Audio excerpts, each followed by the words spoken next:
Hello guys, welcome to my channel H N classes. तो हम लोग पढ़ रहे थे क्लास 12 फिजिक्स की पहला चैप्टर जो है इलेक्ट्रिक चार्जेस एंड फील्ड्स। ठीक है, तो लास्ट क्लास में हम लोगों ने पढ़ा था कॉन्टिन्यूअस चार्ज डिस्ट्रीब्यूशन। एक्चुअल में क्या होता है कि जो वहाँ पे कॉन्सेप्ट है ना, चार्ज डेंसिटी। हाँ, तो क्या है कि सपोज एक कॉन्टिन्यूसली डिस्ट्रीब्यूशन है, इन ए सेंस एक कुछ लेंथ है, उस लेंथ में चार्जेस डिस्ट्रीब्यूटेड है। आप मान सकते हो इस पेन, ये पेन क्या है, एक लेंथ है। ठीक है, तो इस लेंथ में चार्जेस डिस्ट्रीब्यूटेड है कॉन्टिन्यूसली। ठीक है, जस्ट लाइक रिफिल में क्या होता है, इंक कॉन्टिन्यूसली डिस्ट्रीब्यूटेड होता है। ठीक है, तो उस केस में चार्ज कितना है आपको मालूम नहीं, लेकिन क्वेश्चन में आपको दिया रहेंगे कि उसका जो डेंसिटी है वो डेंसिटी लैम्डा। ठीक है, तो ये क्या है, लीनियर चार्ज डेंसिटी, जिसके लिए हम लोग डिनोट करते हैं ग्रीक लेटर लैम्डा। ओके, तो मैं यहाँ पे लिख देता हूँ, ये लैम्डा से डिनोट होता है लीनियर चार्ज डेंसिटी। ठीक है, अगर एक सरफेस है, सरफेस मतलब कुछ एरिया, उस केस में जो चार्ज डिस्ट्रीब्यूशन होंगे उसको हम समझाने के लिए यूज़ करते हैं एक अनदर वर्ड जो है ये लेटर सिग्मा। ठीक है, तो सिग्मा क्या समझाएंगे, सरफेस चार्ज डेंसिटी। और जो वॉल्यूम चार्ज डेंसिटी होंगे उसको हम किससे डिनोट करते हैं, रो से। ये आपको मालूम है, रो। ठीक है, और इसको हम लोग मास डेंसिटी के लिए भी यूज़ करते हैं।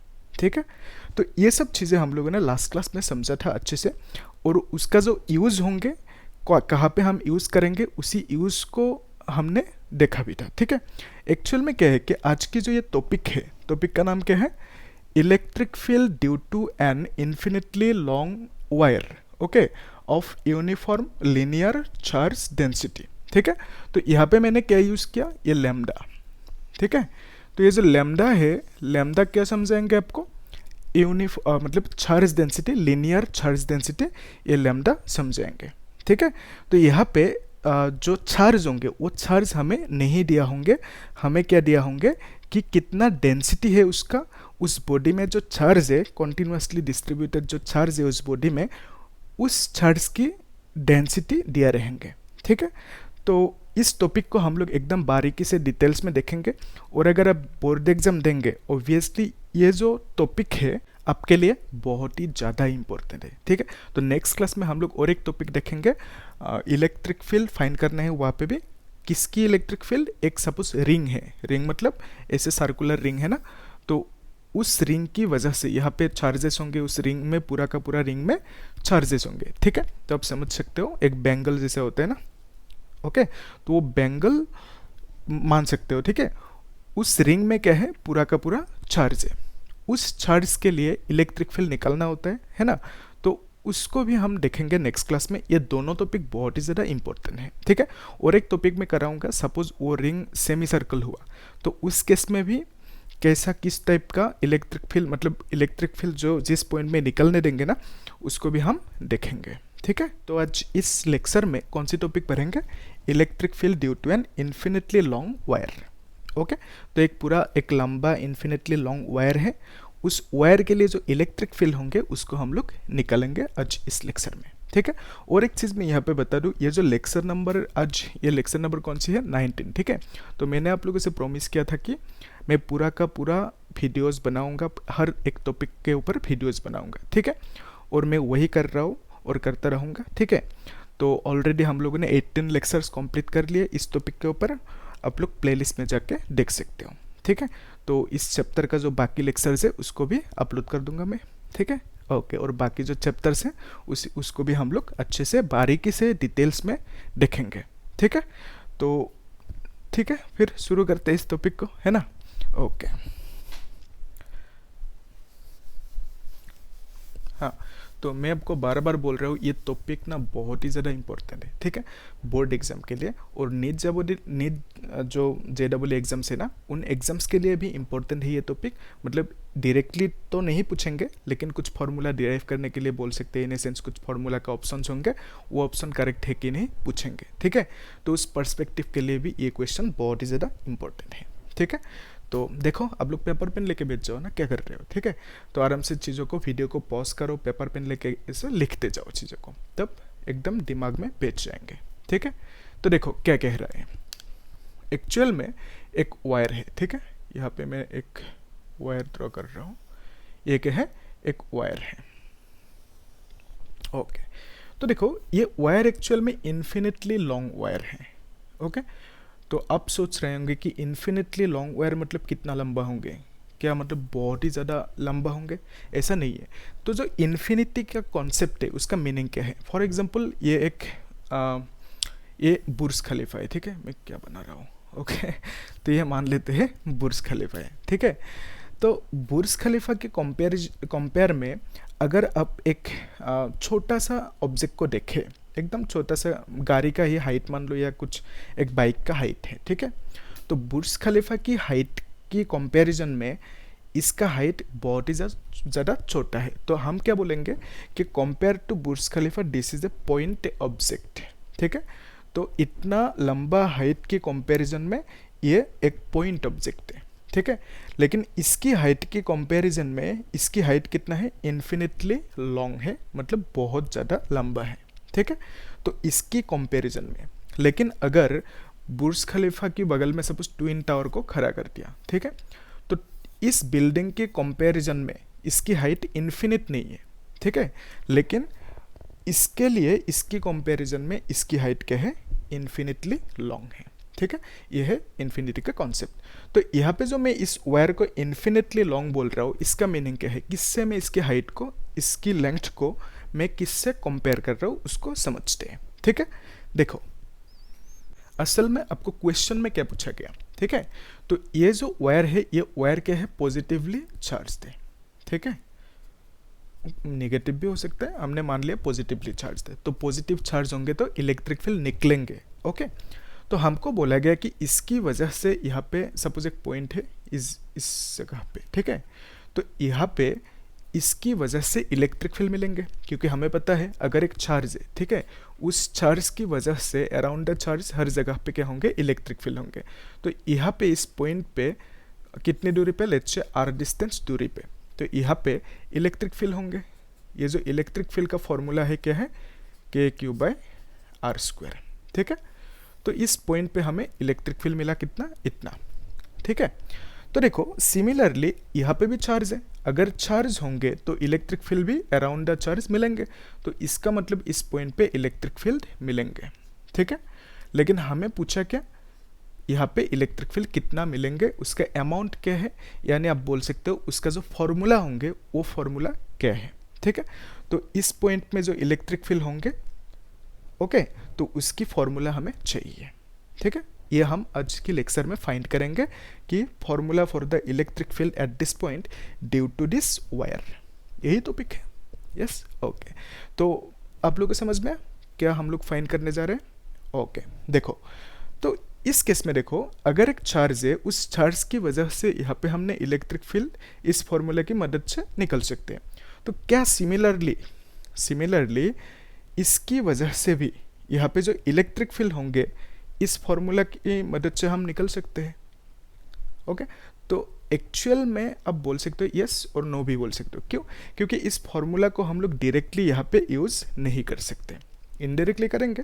इन ए सेंस देखो यहाँ पे कि ये जो चार्ज है ये एक ही चार्ज है, मतलब पॉइंट चार्ज है, ठीक है।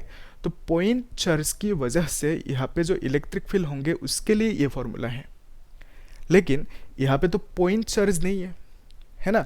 रिफिल में जैसे इंक डिस्ट्रीब्यूट होते हैं, मतलब कॉन्टिन्यूसली डिस्ट्रीब्यूट होते हैं, सिमिलरली यहाँ पे भी चार्ज कॉन्टिन्यूसली डिस्ट्रीब्यूटेड है, ठीक है। यहाँ पे हर जगह पे क्या है? पूरा चार्ज डिस्ट्रीब्यूशन है, ठीक है।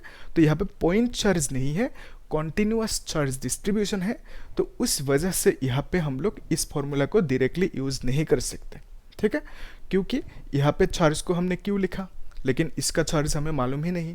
तो यहाँ पे अगर वो फॉर्मूला बिठा भी दिया तो चार्ज की वैल्यू क्या लिखेंगे? क्यों तो नहीं लिख सकते, क्योंकि क्वेश्चन में हमें क्या दिया गया? डेंसिटी दिया गया। तो हमें चार्ज को डेंसिटी की फॉर्म में लिखना होगा, ठीक है। तो बेसिकली यहाँ पे जो हम डिराइवेशन करेंगे वो डिराइवेशन इंपॉर्टेंट क्यों है? क्योंकि यहाँ पे इस केस में इलेक्ट्रिक फील्ड के लिए एक सिंपल फॉर्मूला की हम यूज़ कर सकते हैं, ठीक है। लेकिन इस केस में हम लोग इसको यूज़ नहीं कर सकते, बिकॉज यहाँ पे जो चार्ज है ये चार्ज पॉइंट चार्ज है, ठीक है, एक छोटा सा चार्ज है। लेकिन यहाँ पे पॉइंट चार्ज नहीं है, ये क्या है? कॉन्टिन्यूस चार्ज डिस्ट्रीब्यूशन है, ठीक है। तो हम लोगों को इसलिए यहाँ पे डेरिवेशन को देखना होगा, कि किस तरह से यहाँ पे जो इलेक्ट्रिक फील्ड आएंगे, जो भी आएंगे उसको किस तरह निकाले जाते हैं उसको समझना होगा। ठीक है, आया समझ में? ओके, तो ध्यान से देखो, ये जो पॉइंट है, ये पॉइंट लेट्स से कुछ डिस्टेंस दूरी पे है। कितना डिस्टेंस? लेट्स से क्या मानो, ए मान लेते हैं। ठीक है, तो ए डिस्टेंस दूरी पे ये पॉइंट है। ठीक है, जस्ट लाइक यहाँ पे इस चार्ज से आर डिस्टेंस दूरी पे ये पॉइंट था। ठीक है, यहाँ पे क्या है, ए डिस्टेंस दूरी पे ये पॉइंट को हमने लिया। ठीक है, ओके। तो अभी देखो, ये जो पॉइंट की मतलब ये जो लेंथ है, इस लेंथ के कंपैरिजन में इस वायर की लेंथ बहुत ज़्यादा है।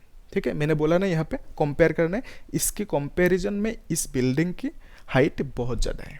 ठीक है, बिकॉज ऑफ दैट इसको हम क्या बोलेंगे, इन्फिनिटली लॉन्ग। ओके, सिमिलरली यहाँ पे भी इसकी कंपैरिजन में इसकी लेंथ क्या है, बहुत ज़्यादा है। ठीक है, तो बिकॉज ऑफ दैट हम क्या बोलेंगे, इसको इन्फिनिटली लॉन्ग। ओके, देखो ये जो केस है, इस केस में हमको क्या फाइंड करना है, इलेक्ट्रिक फील्ड। यस, तो उसके लिए हम क्या करेंगे उसको ध्यान से देखते हैं। हमें क्या करना है, हमें बेसिकली इस फॉर्मूला को यूज़ करना है। लेकिन कंडीशन क्या है, इस फॉर्मूला को यूज़ करने के लिए हम लोगों को क्या चाहिए, पॉइंट चार्ज चाहिए, मतलब छोटा सा चार्ज चाहिए। ठीक है, और एक चीज़ मैं यहाँ पे बता दूँ कि यहाँ पे जो हम लोग प्रोसीड्यूर फॉलो करेंगे, उस प्रोसीड्यूर की मदद से जो हम लोगों को फॉर्मूला मिलेंगे, सेम फॉर्मूला को हम लोग निकल सकते हैं। और एक मेथड है, उसका नाम है गॉस लॉ। ठीक है, अब सुने होंगे, तो गॉस लॉ की मदद से भी इसको हम लोग सॉल्व कर सकते हैं। ठीक है, तो तुम लोगों का जो सिलेबस है, सिलेबस में दोनों को चाहिए। ठीक है, तो आज के लेक्चर में हम लोग एक नॉर्मल जो मेथड है उससे इसको डिराइव करेंगे, और कुछ लेक्चर्स बाद हम लोग क्या करेंगे, गॉस लॉ की मदद से भी इसको सॉल्व करेंगे। ठीक है, ओके। तो देखो ध्यान से, यहाँ पे ये जो वायर है, इस वायर में क्या है, बहुत सारा चार्जेस है। ठीक है, तो बहुत ज़्यादा चार्ज है, हमें नहीं पता कितना है। तो हमें क्या करना है, इस फॉर्मूला को यूज़ करना है यहाँ पे। उसके लिए हमें क्या करना होगा, यहाँ पे एक छोटा सा चार्ज को लेना होगा। ठीक है, तो ये जो छोटा सा टुकड़ा है, इसको हमने सपोज बोल दिया dx। ठीक है, ये जो लेंथ है, इस लेंथ को हमने क्या बोला, dx, एकदम छोटा सा लेंथ। ऑब्वियसली d को हम लोग स्मॉल को डिनोट करने के लिए यूज़ करते हैं। तो ये जो छोटा सा या स्मॉल लेंथ है, ठीक है, ये लेंथ कितनी दूरी पे है, लेट्स से यहाँ से x डिस्टेंस दूरी पे है। ठीक है, ये सेंटर है, सेंटर से ऊपर की तरफ और ये नीचे की तरफ। ओके, तो देखो, और एक चीज़ यहाँ पे मैं बता देता हूँ, ये जो कार्टेशियन कोऑर्डिनेट सिस्टम है, ठीक है, ये जीरो है। जीरो से ऊपर जाओगे तो प्लस, नीचे आओगे तो माइनस। ठीक है, राइट जाओगे तो प्लस, लेफ्ट आओगे तो माइनस। तो ऐसे समझो कि ये जो पॉइंट है, ये पॉइंट हमने यहाँ पे रखा, जीरो पे रखा। ठीक है, तो नीचे आओगे तो क्या होंगे, माइनस होंगे, और ऊपर जाओगे तो क्या होंगे, प्लस होंगे। ऐसे आप समझ सकते हो। ठीक है, अभी देखो, ये जो पॉइंट है यहाँ पे, मतलब ये जो dx लेंथ है, इस dx लेंथ पे चार्ज होंगे कुछ, उस चार्ज को हमने बोला सपोज dq। ठीक है, तो स्मॉल q मतलब जो छोटा सा चार्ज है, तो ऑब्वियसली ये छोटा सा लेंथ है, छोटा सा लेंथ के लिए छोटा सा charge, small amount of charge. तो dx बेसिकली क्या है, स्मॉल, सॉरी यस, dx क्या है, स्मॉल लेंथ है। ठीक है, और उस स्मॉल लेंथ में स्मॉल अमाउंट ऑफ चार्ज, जिसको हमने क्या बोला, dq। ठीक है, तो dq is the small amount of charge that is present in dx length. तो आप लोग इसी चीज़ को, वीडियो को पॉज करो और इसको नोट करके लिखो। ठीक है, तो नोट करते जाओ ना, कि ये इतना आलस मत बनो। ठीक है, अगर आप आज लेजी बनोगे तो कल आपसे कोई आगे निकल जाएंगे। ठीक है, और आप ओबियसली पीछे रह जाओगे। ठीक है, तो लेजी मत बनो, आराम से लिखते जाओ चीज़ों को। ठीक है, तो देखो, ये जो dq चार्ज है, ये तो एक स्मॉल चार्ज है। ठीक है, तो उस स्मॉल चार्ज की वजह से यहाँ पे इस पॉइंट पे हमें इलेक्ट्रिक फील्ड मिलेंगे। ठीक है, तो ये क्या है, dx स्मॉल चार्ज। ओके, तो स्मॉल चार्ज की वजह से इस पॉइंट पे हमें इलेक्ट्रिक फील्ड मिलेंगे। ठीक है, कितना इलेक्ट्रिक फील्ड मिलेंगे, obviously small electric field. Okay, तो अभी देखो, यहाँ पे जो इलेक्ट्रिक फील्ड मिलेंगे dq की वजह से, उसका डायरेक्शन कौन सी होंगे, ये होंगे। यस, क्यों होंगे, बिकॉज यहाँ पे जो ये इलेक्ट्रिक फील्ड का डायरेक्शन हमने बनाया, ये इस डायरेक्शन में बनाया क्योंकि ये पॉजिटिव चार्ज है। अगर नेगेटिव लिया होता तो इसकी डायरेक्शन ये होता, इधर होता। ठीक है, ओके। तो अभी देखो ये जो हमने ये बनाया ये क्या है, इलेक्ट्रिक फील्ड। तो ऑब्वियसली स्मॉल क्यू के लिए इलेक्ट्रिक फील्ड कितना होंगे, स्मॉल इलेक्ट्रिक फील्ड जिसको हमने बोला डी ई। ठीक है, इसको मैं यहाँ पे लिख देता हूँ, small electric field, okay, due to D Q, मतलब स्मॉल चार्ज के लिए स्मॉल इलेक्ट्रिक फील्ड है। ठीक है, तो अभी देखो अगर मैंने ऊपर की साइड पे यहाँ पे ऊपर मैंने dx एलिमेंट लिया तो नीचे भी ले सकता हूँ इस जगह पे, है ना। तो नीचे ये जो dx लिया हमने इसमें भी क्या होंगे, dq चार्ज होंगे। ठीक है, तो इस dq के वजह से भी इस पॉइंट पे इलेक्ट्रिक फील्ड मिलेंगे हमें। ठीक है, इसको हम ब्लैक से ड्रॉ करते हैं। ठीक है, तो और हमने मान लिया सपोज यहाँ पे डिस्टेंस क्या है, r है, इसको भी हमने r बोला क्योंकि ये सेम लिया गया। ठीक है, इसको भी हमने x बोला सपोज, ओके। तो यहाँ पे भी ऑब्वियसली इलेक्ट्रिक फील्ड की डायरेक्शन ये होंगे। ओके, तो क्या आप मुझे बता सकते हो कि यहाँ पे जो d की वैल्यू होंगे इस फॉर्मूला की मदद से हम क्या लिख पाएंगे वहाँ पे, हाँ बोलो। अगर अब सोच रहे हो K D Q by R square होंगे तो आप एब्सोल्युटली करेक्ट हो। ठीक है, तो यहाँ पे इलेक्ट्रिक फील्ड जो होंगे क्या होंगे, K D Q by R square. ठीक है, सिमिलरली यहाँ पे भी जो इलेक्ट्रिक फील्ड होंगे उसको भी हम K D Q by R square लिख सकते हैं। तो बेसिकली जो डी की वैल्यू होंगे वो कितना होंगे, K D Q by R square. ठीक है, तो अभी देखो ये जो इस पॉइंट पे जो इलेक्ट्रिक फील्ड मिला हमें किसकी वजह से मिला, इस पॉइंट की वजह से और इस dx की वजह से मिला। ठीक है, लेकिन यहाँ पे भी तो पॉजिटिव चार्जेस है कि नहीं, यहाँ पे भी है, तो उसकी उनकी वजह से भी यहाँ पे इलेक्ट्रिक फील्ड मिलेंगे, है कि नहीं। यस, क्योंकि ऑब्वियसली चार्ज होंगे तो इलेक्ट्रिक फील्ड मिलेंगे। तो यहाँ पे भी चार्ज है, तो इन चार्जेस की वजह से भी इस पॉइंट पे इलेक्ट्रिक फील्ड मिलेंगे। लेकिन इसको देखो ऐसे भी समझ सकते हो कि यहाँ पे सपोज और एक dx लिया और एक dx लिया, ऐसे मतलब dx लेता गया। ठीक है, हर dx के लिए यहाँ पे इलेक्ट्रिक फील्ड मिलेंगे, है ना। तो उस केस में कितना dx लोगे आप, that is the question again. ठीक है, तो बहुत ज़्यादा dx मिलेंगे क्योंकि इन्फिनिटली लॉन्ग वायर है। तो आपको नहीं पता, सपोज यहाँ पे 10 dx मिले हैं सपोज, ओके, यहाँ पे सपोज 10 dx है, तो उस केस में हम 10 से मल्टीप्लाई कर सकते हैं, है कि नहीं। ठीक है, लेकिन यहाँ पे हमें पता ही नहीं कितना dx होंगे, कितना छोटा छोटा इस मतलब ऐसे dq लेते जाओगे, बहुत ज़्यादा होंगे। तो हमें एग्जैक्ट नंबर नहीं पता कि कितना यहाँ पे dq या कितना यहाँ पे dx ले सकते हैं हम लोग। ठीक है, तो उस केस में हम क्या करते हैं, मैथ्स में पढ़े होंगे शायद, ओके, कि जो इंटीग्रेशन है, इंटीग्रेशन का काम क्या है, छोटी छोटी चीज़ों को जोड़ना, ऐड करना। ठीक है, वही इंटीग्रेशन का काम है। तो यहाँ पे भी हम लोग इंटीग्रेशन को अप्लाई करेंगे। लोग सोचते हैं मतलब इंटीग्रेशन बहुत ही ज़्यादा टफ है, ठीक है, लेकिन मैं नहीं मानता। ठीक है, मे भी वो लोगों ने बारीकी से डिटेल्स में चीज़ों को कॉन्सेप्चुअली नहीं पढ़ा है ऐसे, ठीक है, लेकिन आप लोगों को डरने की कोई बात है नहीं। मैं यहाँ पे एकदम डिटेल्स में चीज़ों को समझाऊंगा, ठीक है, एकदम बेसिक से समझाऊंगा ताकि आपको आप डाइजेस्ट कर पाए कॉन्सेप्ट को। ठीक है, तो देखो यहाँ पे जो इंटीग्रेशन हम लोग यूज़ करेंगे उसको हम लोग थोड़ी देर बाद देखेंगे, लेकिन कहानी क्या है, यहाँ पे बहुत ज़्यादा dx मिलेंगे और हर dx को हम लोग कैसे काउंट करेंगे हमें पता भी नहीं। यस, कितना dx होंगे हमें पता नहीं, तो उस केस में हम क्या करेंगे, इंटीग्रेशन यूज़ करेंगे, ये तो कॉन्फर्म है। ठीक है, क्यों, क्योंकि इंटीग्रेशन हमें जोड़ के देंगे, सबको ऐड करके देंगे। ठीक है, तो यहाँ पे जो हमने डी इलेक्ट्रिक फील्ड मिला यहाँ पे, ठीक है, इस तरह डी बहुत ज़्यादा मिलेंगे। ठीक है, अगर 10 डी होता तो हम 10 से इसको मल्टीप्लाई कर देता। ठीक है, लेकिन हमें पता नहीं, तो हम क्या करेंगे, एक डी को इंटीग्रेट करेंगे। जब एक डी को इंटीग्रेट करेंगे तब हमें फाइनल आंसर मिल जाएंगे। ठीक है, तो देखो ध्यान से, एक काम करता हूँ, मैं इसको मिटा देता हूँ ना, गंदा लग रहा है। ठीक है, आप लोग नोट करते जाना चीज़ों को।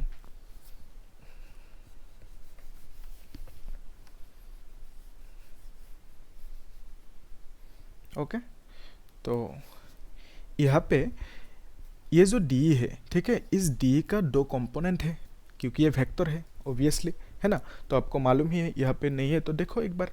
सपोज एक वेक्टर है इस डायरेक्शन में, ठीक है, इसको हमने बोला ए वेक्टर, तो इसके कंपोनेंट इस डायरेक्शन में होंगे एक, इस डायरेक्शन में एक होंगे, ठीक है। सपोज ये एंगल थीटा है तो इसको हम क्या बोलेंगे, ए कॉस थीटा, ठीक है। तो मान लेते हैं सपोज फॉर एग्जांपल अगर ये थीटा ना होके, ठीक है, ये ए वेक्टर है, अगर ये थीटा होता तो इसको हम बोलते ए कॉस थीटा, ठीक है। ये किस तरह निकाले जाते हैं, मतलब इसको कॉस थीटा ही क्यों कहा, इसको साइन थीटा क्यों नहीं कहा, ठीक है, उसके लिए मैंने एक वीडियो बनाया है, आप लोग देख लेना, डिस्क्रिप्शन बॉक्स में मैं लिंक दे दूंगा, ठीक है। क्यों होता है एक्चुअल में, मतलब ये कॉस क्यों होता है और ये साइन क्यों होंगे, ठीक है। ऑब्वियसली ये कौन से कंपोनेंट होंगे, ए साइन थीटा, ठीक है। तो क्यों साइन ही कॉस ही होता है और दूसरा कुछ क्यों नहीं होता है, उसको मैंने वहाँ पे समझा, आप लोग देख लेना, ठीक है। तो देखो अगर वो वेक्टर इस डायरेक्शन में होता तो एक कंपोनेंट इधर एक कंपोनेंट इधर, ठीक है। तो उस केस में इस अगर ये थीटा है तो हम इसको क्या बोलेंगे, ए कॉस थीटा, ठीक है। अगर ये वेक्टर ए हुआ तो, अगर बी हुआ तो यहाँ पे आप क्या करोगे, अगर बी हुआ तो इसको बी लिख दोगे, बी कॉस थीटा, ठीक है। तो ये बी क्या है, बेसिकली मैग्नीट्यूड, और बोल सकते हो आप इस वेक्टर की लेंथ, ठीक है, इसको हमने बी बोला। तो यहाँ पे इसको क्या लिखोगे, बी साइन थीटा, ठीक है। तो इस तरह से हम लोग वेक्टर के कंपोनेंट्स को निकल सकते हैं, ठीक है, वही कार्टेशियन कोऑर्डिनेट की मदद से। तो ऑब्वियसली क्या है, एक्स है ना और ये वाई है, ठीक है। तो इसको हम बोलेंगे एक्स कंपोनेंट, इसको बोलेंगे वाई कंपोनेंट। सिमिलरली ये एक्स कंपोनेंट है, इसको बोलेंगे वाई कंपोनेंट, ठीक है। तो सिमिलरली यहाँ पे भी क्या कर सकते हैं, ये तो एक फैक्टर है, डी फैक्टर है कि नहीं, तो इसका भी एक कंपोनेंट होंगे कौन सी डायरेक्शन में, तो इसके लिए मैं ब्लैक कलर यूज़ करता हूँ। तो इसके कंपोनेंट होंगे एक इस डायरेक्शन में, ठीक है, और एक कंपोनेंट होंगे इस डायरेक्शन में, ठीक है। क्योंकि ये डी ई वेक्टर है ना, तो इसको हम लिखेंगे डी ई कॉस लिखेंगे या साइन लिखेंगे। उसके लिए भी देखो अगर ये एंगल थीटा है, ठीक है, अगर इसको मैंने थीटा कंसीडर किया तो ये भी थीटा होंगे ऑब्वियसली, है ना। तो अगर ये थीटा है तो ये कौन सी कंपोनेंट होंगे, एंगल होंगे, ये भी थीटा होंगे, क्यों, क्योंकि ये वर्टिकली ऑपोजिट एंगल है, ठीक है। तो अगर ये थीटा है तो ये भी थीटा होंगे, है कि नहीं। तो हमें पता है जिस फैक्टर में थीटा अटैच होंगे उसको हम क्या लिखेंगे, कॉस कंपोनेंट, यानी डी ई कॉस थीटा लिखेंगे, ठीक है। और यहाँ पे इसको हम लिखेंगे डी ई साइन थीटा, ठीक है। सिमिलरली ये जो वेक्टर है डी ई वेक्टर, तो इसका भी दो कंपोनेंट होंगे, एक कंपोनेंट इस डायरेक्शन में और एक कंपोनेंट इस डायरेक्शन में, ठीक है। तो इसका भी वैल्यू क्या होंगे, डी ई कॉस थीटा, और इसका वैल्यू क्या होंगे, डी ई साइन थीटा। देखो एक बार समझ में आ रहा है कि नहीं, हाँ वीडियो को पॉज करो और लिखो चीज़ों को, ठीक है। देखो हाँ आ रहा है समझ में, यस ओके। तो देखो एक चीज़, अगर यहाँ पे सिर्फ ये dx और ये dx होता, बाकी यहाँ पे चार्जेस नहीं होता, तो उस केस में सिर्फ हमें क्या मिलता है, ये D cos theta D cos theta, ठीक है। क्यों, क्योंकि देखो ये डी साइन थीटा ऊपर की डायरेक्शन में और डी साइन थीटा नीचे की डायरेक्शन में, तो दोनों वेक्टर्स एक दूसरे से ऑपोजिट है और इक्वल है, ठीक है। ये दोनों वेक्टर्स एक दूसरे से ऑपोजिट एंड इक्वल है, तो ये दोनों एक दूसरे को कैंसिल आउट करेंगे, ठीक है। तो बेसिकली ये दोनों पिक्चर में नहीं रहेंगे, ये आउट हो जाएंगे, ठीक है। तो they will cancel with each other, ठीक है। तो बचेंगे क्या ये दोनों, तो हम लोग 2 इंटू डी cos थीटा लिख सकते थे अगर यहाँ पे ये सब चार्जेस नहीं होता। लेकिन यहाँ पे भी चार्जेस है, उसके लिए भी मिलेंगे, है कि नहीं, ठीक है। उस तरह से डी cos थीटा बहुत सारे मिलेंगे, ठीक है। तो कितना सारा डी cos थीटा हमें नहीं पता, तो उस केस में हम क्या करेंगे, एक डी cos थीटा को लेंगे और उसको इंटीग्रेट करेंगे, ठीक है। जब एक डी cos थीटा को इंटीग्रेट करेंगे तब हमें क्या मिलेंगे, हाँ क्या मिलेंगे, total electric field at this point because of the whole wire, okay. पूरा का पूरा वायर की वजह से इस पॉइंट पे टोटल इलेक्ट्रिक फील्ड मिलेंगे, ठीक है, आया समझ में, ओके। तो हम अभी क्या करने जा रहे हैं, इस डी cos थीटा को लेंगे, ठीक है, इसमें से एक को लेना दोनों तो एक ही है ना। तो ये जो डी cos थीटा है इसको हम क्या करेंगे, इंटीग्रेट करेंगे, ठीक है। तब हमें क्या मिलेंगे, इस पॉइंट पे इलेक्ट्रिक फील्ड मिलेंगे, किसकी वजह से, इस पूरा का पूरा वायर की वजह से। ठीक है, तो देखते हैं अभी इंटीग्रेशन को। ठीक है, तो आप लोग डरना नहीं, मैं एकदम आसानी से डिटेल्स में समझा दूंगा यहाँ पे जो इंटीग्रेशन है वो। ठीक है,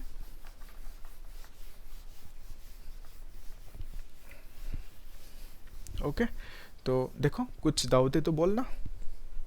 देखो, तो total electric field, okay, total electric field due to whole wire, okay. तो ये वायर इन्फिनिटली लॉन्ग है। ठीक है, तो देखो due to whole wire total electric field चाहिए हमें, हम क्या करेंगे, इंटीग्रेट करेंगे टोटल इलेक्ट्रिक फील्ड निकालने के लिए, इंटीग्रेट करेंगे स्मॉल इलेक्ट्रिक फील्ड को। ठीक है, तो देखो ये जो इंटीग्रेशन है, इंटीग्रेशन कहाँ से कहाँ तक होंगे, माइनस इन्फिनिटी से प्लस इन्फिनिटी तक। ठीक है, तो बेसिकली ये नीचे क्या है, माइनस इन्फिनिटी, ये है प्लस इन्फिनिटी, मतलब आप बोल सकते हो इन्फिनिटली लॉन्ग वायर है। ठीक है, तो नीचे आओगे तो माइनस, ऊपर जाओगे तो प्लस, ये जो कार्टेशियन कोऑर्डिनेट की रूल है वही है। ठीक है, तो देखो यहाँ पे जो हमें डी मिला, डी की वैल्यू कितना मिला, K D Q by R square. ठीक है, तो इंटीग्रेशन की लिमिट क्या लगाएंगे, minus infinity to plus infinity. ठीक है, तो ये जो डी क्यू है, डी क्यू को हम लोग लिख सकते हैं, डी क्यू को लिख सकते हैं हम लोग, ऑब्वियसली ये जो के है, के को बाहर ले सकते हो आप लोग।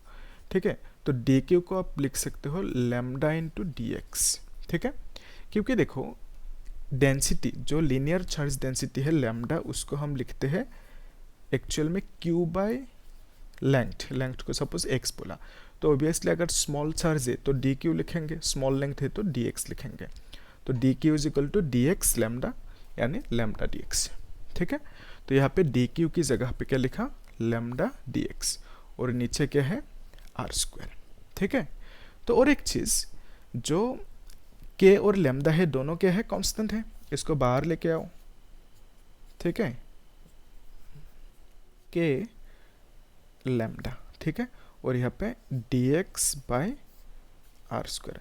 तो dx और r को बाहर क्यों नहीं लेके आए, क्योंकि दोनों कांस्टेंट नहीं है, वेरिएबल है। ठीक है, तो ऑब्वियसली देखो dx पहले इतना सा था, जब ये यहाँ से यहाँ तक आओगे तो dx बढ़ जाएंगे, फिर यहाँ तक आओगे dx बढ़ जाएंगे, है ना, तो ये dx यहाँ से इतने में से बढ़ते आ जाएंगे ऐसे। ठीक है, तो dx इज इंक्रीजिंग। ओके, तो इसका मतलब dx कांस्टेंट नहीं है, और ऑब्वियसली r भी कांस्टेंट नहीं है। क्यों, क्योंकि अभी r की लेंथ कितना है, इतना सा है। ठीक है, जब dx यहाँ पे आ जाएंगे उस केस में r कितना होंगे, यहाँ से यहाँ तक होंगे, तो उस केस में r कम हो जाएंगे कि नहीं, ऑब्वियसली कम होंगे। ठीक है, इसका मतलब r इज चेंजिंग। ठीक है, r कांस्टेंट नहीं है, तो इसके लिए हम लोग r को बाहर नहीं निकल सकते। ठीक है, यहाँ तक आया समझ में, ओके। तो देखो ये जो r है, r की वैल्यू हम निकल सकते हैं कैसे, पाइथागोरस थ्योरम की मदद से। ठीक है, तो ये एक क्या है, राइट एंगल ट्रायंगल। तो इस राइट एंगल ट्रायंगल में अगर आप r को लिखो तो कैसे लिख सकते हो, R square is equal to X square plus A square. ठीक है, ये क्या है, यहाँ से यहाँ तक a है, तो A square plus X square is equal to R square. Okay, तो यहाँ पे मैं लिख देता हूँ R square is equal to X square plus A square. ठीक है, तो आर स्क्वायर की वैल्यू आप क्या लिख सकते हो, इतना सा। ओके, तो यहाँ पे मैं लिख देता हूँ के lambda minus infinity to plus infinity D X, ओ यहाँ पे मैंने लैम्डा तो बाहर निकल गया ना, okay, D X by X square plus A square. ठीक है, तो इतना सा वैल्यू आ गया। ठीक है, तो ऑब्वियसली यहाँ पे a कांस्टेंट है, a तो इतना ही रहेंगे जितना है, लेकिन a को आप तो बाहर निकल नहीं सकते हो। ठीक है, क्योंकि ये ब्रैकेट के अंदर है, और x तो वेरिएबल है। ओके, तो x को हमें इंटीग्रेट करना होगा, और करेंगे अभी, देखते हैं। ठीक है, तो आप लोग इसको नोट डाउन कर लो, मैं मिटा देता हूँ इसको। ठीक है, ओके,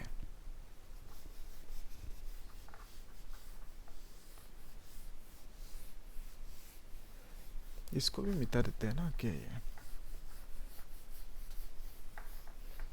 हाँ देखो ध्यान से, एक्चुअल में हमको ये मिला है ना, ये, और ये क्या है, ई। तो ई इज इक्वल टू कितना मिला, ई इज इक्वल टू के lambda D X by x square plus A square. ठीक है, तो इस यहाँ पे हम लोग डायरेक्टली इसको इंटीग्रेट नहीं कर सकते, उसके लिए हम क्या करेंगे, सब्स्टिट्यूशन मेथड की मदद लेंगे। ठीक है, तो देखो उसके लिए देखो यहाँ पे समझ लेते हैं क्या है। ओके, तो सपोज यहाँ पे जो x है, इस x को मैंने ऐसे लिया, x is equal to A tan theta लिया। ठीक है, तो x को क्या कंसीडर किया, ए टेन थीटा। ओके, तो X square is equal to कितना होंगे, X square is equal to A square ten square theta. और अगर मैं dx चाहिए मुझे, ठीक है, तो dx की वैल्यू चाहिए मुझे, उसके लिए हम क्या करेंगे, इसको डिफरेंशिएट करेंगे। तो अगर डिफरेंशिएट करने के लिए हम क्या लिखते हैं, dx बाय डी थीटा, मतलब थीटा से डिफरेंशिएट के इसको। ठीक है, तो इसको भी करना होगा, है कि नहीं, तो डी थीटा, और यहाँ पे क्या लिखेंगे, ए टेन थीटा। ठीक है, तो ए तो कांस्टेंट है, बाहर आ जाएंगे, तो बेसिकली अंदर के रहेंगे ए टेन थीटा और यहाँ पे डी थीटा।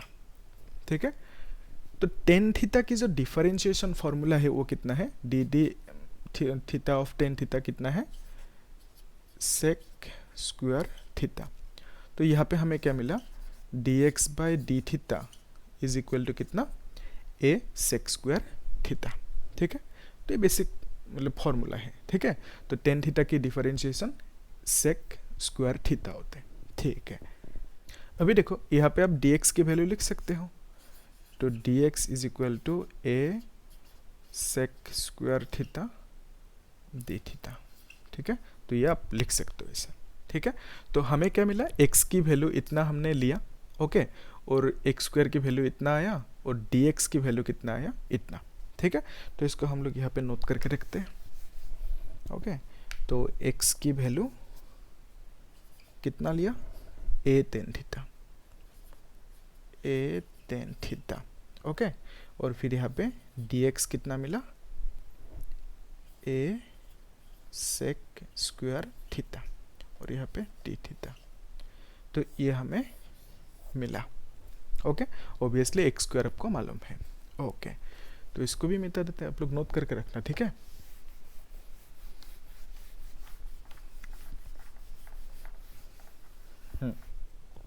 तो अभी क्या करोगे, यहाँ पे हमें ई चाहिए, है कि नहीं, तो ई इज इक्वल टू क्या लिखोगे, के लैम्डा, है ना, और यहाँ पे इंटीग्रेशन माइनस इन्फिनिटी है और यहाँ पे प्लस इन्फिनिटी। ठीक है, और इसको हम लिखेंगे dx। ओके, तो dx की वैल्यू क्या लिखेंगे, ए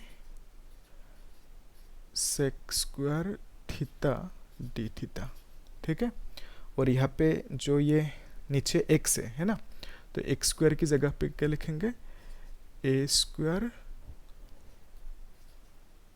टेन स्क्वायर थीटा प्लस, और ये ए स्क्वायर को यहाँ पे लिख देते हैं और ब्रैकेट। ठीक है, तो अभी देखो जो इंटीग्रेशन की रूल है, ठीक है, तो अगर आप इंटीग्रेशन एंगल में कर रहे हो, उस केस में यहाँ पे देखो ये जो इंटीग्रेशन है ये अभी एंगल पे आ गया, पहले कहाँ पे था, लेंथ पे था, पहले dx था। ठीक है, तो dx मतलब लेंथ, है कि नहीं, और x भी था वहाँ पे, तो उस केस में लेंथ को इंटीग्रेट कर रहे थे, वहाँ पे जो लिमिट था ये इन्फिनिटी था, तो इन्फिनिटी क्या समझ रहे, ये इन्फिनिटी तो लेंथ ही समझ रहे हैं। ठीक है, अगर आप लेंथ को इंटीग्रेट कर रहे हो तो यहाँ पे लिमिट क्या लिखता था, क्या लिखना होता है, लेंथ लिखना होता है, लेकिन अभी क्या आ गया, यहाँ पे एंगल आ गया। तो अगर एंगल को इंटीग्रेट कर रहे हो तो ये जो लिमिट है, लिमिट को भी एंगल में चेंज करना होगा, ये रूल है। ठीक है, तो ऐसा नहीं कर सकते आप, मतलब कि लेंथ को इंटीग्रेट कर रहे हो तो यहाँ पे एंगल लिखोगे, या तो यहाँ पे एंगल को इंटीग्रेट कर रहे हो तो यहाँ पे लेंथ लिखोगे, ऐसा नहीं कर सकते आप। ठीक है, तो अभी इंटीग्रेशन यहाँ पे एंगल में है, तो यहाँ पे जो लिमिट है, लिमिट को भी एंगल में कन्वर्ट करना होगा। एकदम सिंपल सा कन्वर्जन है ना, तो उस कन्वर्जन को भी देख लेते हैं। देखो सपोज x बिकम्स इन्फिनिटी, ठीक है, इसका पॉजिटिव इन्फिनिटी सपोज, तो इसका मीनिंग क्या है, x अभी इतना है, ठीक है। जब आप dx को यहाँ पे लेके जाओगे x थोड़ा बढ़ जाएंगे, फिर dx को और नीचे लेके जाओगे x बढ़ जाएंगे, है ना, x इतना सा हो जाएंगे। जब इस dx को ऐसे लेते जाओगे नीचे की तरफ, तब क्या होंगे, x बढ़ते बढ़ते इन्फिनिटी तक आ जाएंगे। ऊपर भी वही होंगे। अभी dx यहाँ पे, जब dx यहाँ पे आएंगे फिर यहाँ पे आएंगे, तो एट लास्ट क्या होंगे, ये dx इन्फिनिटी तक पहुँच जाएंगे, ठीक है। उस केस में x कितना होंगे, x अभी इतना लंबा है कि नहीं, तो ये जो x है, x और बढ़ते बढ़ते इन्फिनिटी तक जाएंगे, मतलब x will become infinity. Okay, तो देखो उस केस में x को हम प्लस इन्फिनिटी लिख सकते हैं, सिमिलरली माइनस इन्फिनिटी भी लिख सकते हैं। तो ध्यान से देखो, ये जो x की वैल्यू है उसको हमने क्या लिया, a tan थीटा, मतलब x को हमने एंगल पे कन्वर्ट किया, ठीक है। तो x को हम लिख सकते हैं a tan थीटा। उस केस में इसको हम इन्फिनिटी लिख सकते हैं, प्लस के ही लिखना है, ठीक है, प्लस ये। तो a tan theta is equal to infinity. फिर tan theta is equal to कितना होंगे, इन्फिनिटी बाई a। तो इन्फिनिटी बाई a मतलब कि इन्फिनिटी मतलब तो एक बहुत बड़ा नंबर होता है, ठीक है। तो उसको a से यानी एक छोटी सी नंबर से डिवाइड किया तो क्या होंगे, ऑब्वियसली इन्फिनिटी ही रहेंगे। इन ए सेंस, अगर आप बहुत बड़ा नंबर को डिवाइड करोगे एकदम छोटा सा नंबर से, ठीक है, तो फॉर एग्जांपल 1,00,000 को आपने 1 से डिवाइड किया तो क्या ही फ़र्क पड़ेंगे, ये मतलब एकदम छोटा सा नंबर से डिवाइड किया, तो उस केस में क्या होंगे, ये जो डिवीज़न है इसका आंसर कितना आएंगे, इन्फिनिटी ही आएंगे, ठीक है। तो अभी देखो tan theta is equal to आप लिख पा रहे हो इन्फिनिटी। ओके, तो एक फॉर्मूला है, ऑब्वियसली ट्रिगोनोमेट्रिक टेबल जो है ना, वहाँ पे आपको मिले होंगे कि tan 90 का वैल्यू कितना होता है, इन्फिनिटी, ठीक है। तो 90 को हम लोग बेसिकली π/2 भी लिखते हैं। ओके, तो क्लास 10 तक अपने 90 को 90 लिखा था, ठीक है, लेकिन 11th के बाद जब पढ़े हो आप मैथ्स, वहाँ पे आपने क्या यूज़ किया, 90 को π/2 या और जो 180 है उसको पाई से डिनोट कर रहे हो, ठीक है। तो देखो 10 π/2 यानी 10 90 का जो वैल्यू होंगे वो कितना होंगे, इन्फिनिटी। तो इसका मतलब यहाँ पे ये जो थीटा है, इस थीटा को क्या होना होगा, इस थीटा को π/2 यानी 90 होना होगा, ठीक है। तो 10 90 इज इन्फिनिटी।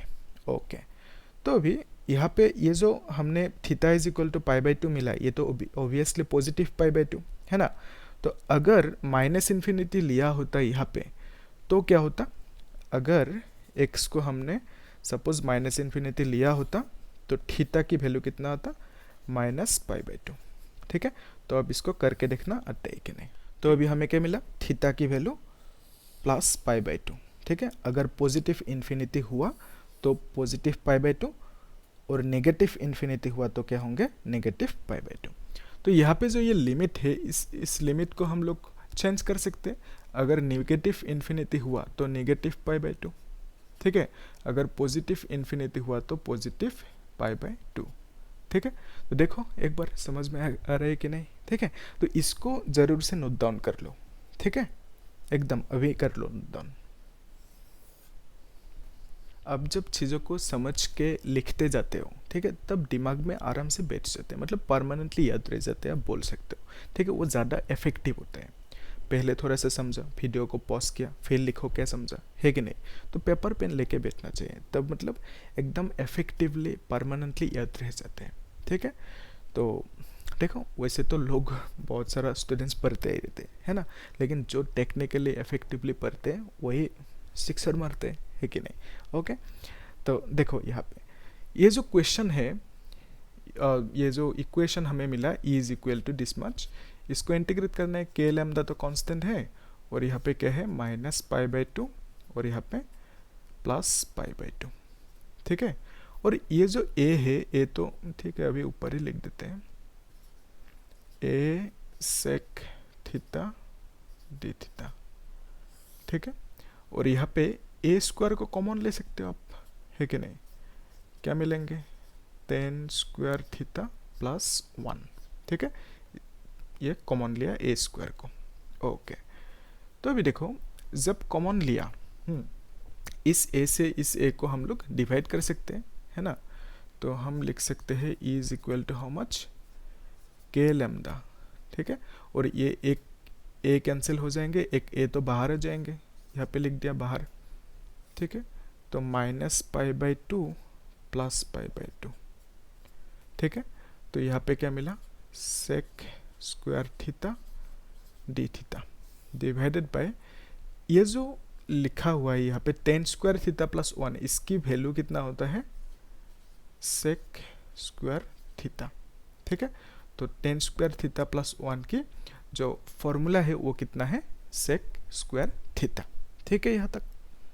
ओके, तो अभी यहाँ पे क्या करना है, इसको लिखना है E = k लैम्डा a। और एक चीज़ मैं अभी बताऊंगा, यहाँ पे एक चीज़ मैंने लिखा नहीं, मतलब एक्चुअल में बोल सकते हो लिखना चाहिए था, लेकिन मैंने नहीं लिखा। क्यों बोलो, इसको भी मिटा देते हैं। हाँ, क्यों नहीं लिखा, देखो एक्चुअल में क्या है ना, हर किसी को इंटीग्रेशन बहुत ज़्यादा टफ लगते हैं, ठीक है। तो मैं यहाँ पे इस चीज़ों को सिंपल रखने की, सिंपल से करने की कोशिश कर रहा हूँ, ठीक है। तो अगर मैं एक्चुअल में मुझे क्या लिखना चाहिए था, जो हमने इंटीग्रेशन किया, यहाँ पे देखो, ओके। तो जो हमने इंटीग्रेशन किया, किसको करना चाहिए था, डी कॉस थीटा को, ठीक है। तो टोटल इलेक्ट्रिक फील्ड निकलने के लिए हमें इंटीग्रेशन करना चाहिए डी ई कॉस थीटा को, ठीक है। और ये जो डी है, डी की वैल्यू कितना है, इतना सा है, ठीक है। तो मैंने बेसिकली ये जो कॉस थीटा है, इस कॉस थीटा को यहाँ पे नहीं लिखा, क्योंकि ऐसे ही मतलब ये चीज़ दिखने में बहुत ज़्यादा कॉम्प्लिकेटेड है, ठीक है। हर किसी को डर लगता है ना। तो अगर मैं ये कॉस थीटा को भी यहाँ पे लिख के आया होता तो क्या होता, और ज़्यादा कॉम्प्लिकेट दिखता, ठीक है। क्योंकि यहाँ पे इस कॉस थीटा की ऑन दिस प्रोसेस कुछ काम है नहीं, लास्ट में भी इस कॉस थीटा को हम लोग यहाँ पे बिठा सकते हैं, तो मैंने यहाँ पे अवॉइड किया। तो अभी हमें क्या करना होगा, ये जो डी है, इस डी को हमने इंटीग्रेट करते करते इतना सा मिला है कि नहीं, ओके, इतना सा मिला। तो अभी क्या करना है, ये जो कॉस थीटा है इसको यहाँ पे मल्टीप्लाई करना है, यानी आप बोल सकते हो यहाँ पे सीधा आप कॉस थीटा को मल्टीप्लाई कर सकते हो। तो बेसिकली आप बोल सकते हो जो प्रोसेस फॉलो किया, ठीक है, एग्जाम में, लेकिन आप ऐसा नहीं करना, ठीक है। तो जो प्रोसेस फॉलो किया, हर स्टेप में क्या करना होगा, आपको कॉस थीटा यहाँ पे लिख देना होगा, सिंपल। तो पहले से ही अगर लिखता तो दिखने में कॉम्प्लिकेटेड होता, अभी अपने चीज़ों को एकदम बारीकी से समझ लिया, ओके। तो एक बार समझने के बाद आप जो भी करना है कर सकते हो, है ना। तो जब आपने ये समझ लिया, तो आप अभी हर स्टेप में कॉस थीटा को मल्टीप्लाई कर सकते हो। यहाँ पे भी कर देना कॉस थीटा मल्टीप्लाई, यहाँ पे भी कर देना कॉस थीटा मल्टीप्लाई, है ना। मैं यहाँ पे कर देता हूँ कॉस थीटा, ओके। यहाँ पे भी कॉस थीटा ऐसे मल्टीप्लाई कर देना हर स्टेप में, ठीक है, ओके। तो कौन सी स्टेप से करोगे, जिस स्टेप में हमने ये लिखा था, ठीक है। तो पहले क्या लिखा था यहाँ पे, माइनस इन्फिनिटी ना, तो -∞ +∞, ओके। तो डी की वैल्यू कितना लिखा था, के D Q by R square, okay. D Q को हमने लिखा था लैम्डा डी एक्स, ओके। तो ये लिखा था, एक बार कॉपी में देख लो, ओके। तो ये हमने लिख के इंटीग्रेशन को किया था, तब हमने क्या नहीं किया, इस कॉस थीटा को यहाँ पे नहीं पुट किया था, नहीं लिखा था, है ना। तो उस स्टेप से आपको क्या करना है, कॉस थीटा को वहाँ पे बिठाना है, होगा, ओके। तो ठीक है, अभी तो समझ लिया, गुड। तो अभी देखो, ये जो कॉस थीटा डी थीटा है, ये जो कॉस थीटा है, इसकी इंटीग्रेशन की वैल्यू कितना होता है, ये है के लैम्डा बाय ए, ओके। तो कॉस थीटा की इंटीग्रेशन होते हैं साइन थीटा, ओके। तो इसको ब्रैकेट लगाओगे, यहाँ पे लिखोगे -π/2 और ये +π/2, ठीक है, ये है। अभी इसको सॉल्व करना है, कैसे सॉल्व करोगे, मतलब ब्रैकेट को तोड़ना है अभी, ठीक है। उसका एक रूल है ना, जानते हो आप, जानते हो तो बताओ कमेंट सेक्शन में, ओके। तो देखो, ये जो ई की वैल्यू आया, कितना आया, दिस मच, ओके, के लैम्डा बाय ए, ओके।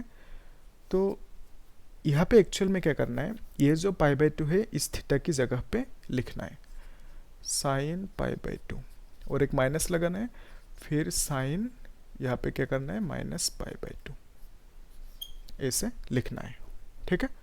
तो बेसिकली क्या, इस थीटा की जगह पे एक बार आपको π/2 लिखना है, एक बार -π/2, ठीक है, और बीच में माइनस लगाना है।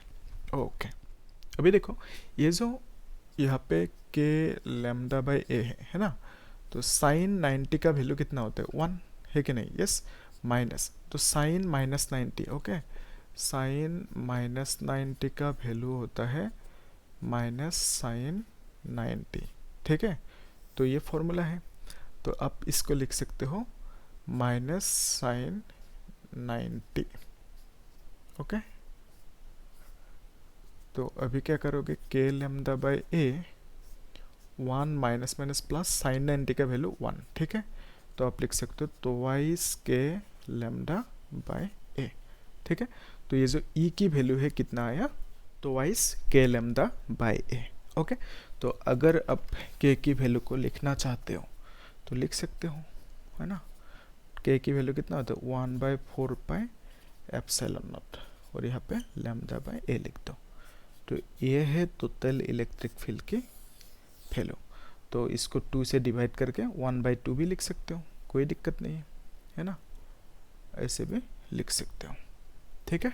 तो ये जो फॉर्मूला है, इस फॉर्मूला को भी हम, इस फॉर्मूला को गॉस लॉ की मदद से भी निकल सकते हैं, ठीक है। गॉस लॉ एक लॉ है, मतलब समझेंगे बाद में, ठीक है, अभी के ये जल्दी है ना, तो देखेंगे कुछ लेक्चर्स बाद, वो भी एक इंटरेस्टिंग लॉ है, मतलब उसकी मदद से आप लोग यहाँ पे जो इतना कॉम्प्लिकेटेड मेथड से, इतना कॉम्प्लिकेटेड बोल सकते हो, इतना लंबा प्रोसेस से जो अपने इस फॉर्मूला को डिराइव किया, तो गॉस लॉ की मदद से एकदम आसानी से कर सकते हो।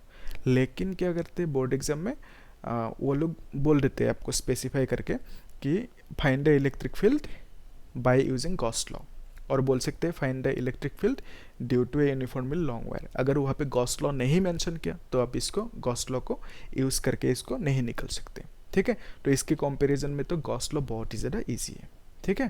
तो लेकिन ये भी इजी हो जाएंगे अगर प्रैक्टिस करोगे, अगर नहीं करोगे ऐसे ही रख दोगे, वीडियो देखा, मोबाइल रख दिया, है ना, तो उस केस में आप इसको लॉन्ग टर्म के लिए सस्टेन नहीं कर पाओगे, ठीक है। तो बेस्ट टेक्निक क्या है, आपको प्रैक्टिस करना होगा, ठीक है, 2-3 बार प्रैक्टिस करो, आराम से हो जाएंगे, ठीक है। तो आप लोग, और एक चीज़, ये जो मैंने यहाँ पे किया इसको नहीं भूलना, ठीक है। तो कॉस थीटा को पहले से ही, बिगिनिंग से ही लगाना होता है। मैंने चीज़ों को, ताकि कॉम्प्लिकेटेड ना हो, तो इसलिए मैंने कॉस थीटा को अवॉइड करके आया था, ठीक है, क्योंकि on the process cos theta का कुछ काम नहीं था, ठीक है। तो बाद में भी इसको मल्टीप्लाई करने से हो जाता, तो मैंने बाद में लास्ट में मल्टीप्लाई किया। लेकिन आप लोग क्या करना, एकदम बिगिनिंग से कॉस थीटा को मल्टीप्लाई करते आना, ठीक है, क्योंकि आप अभी एक्सपर्ट बन गए हो, है ना। Okay, thank you.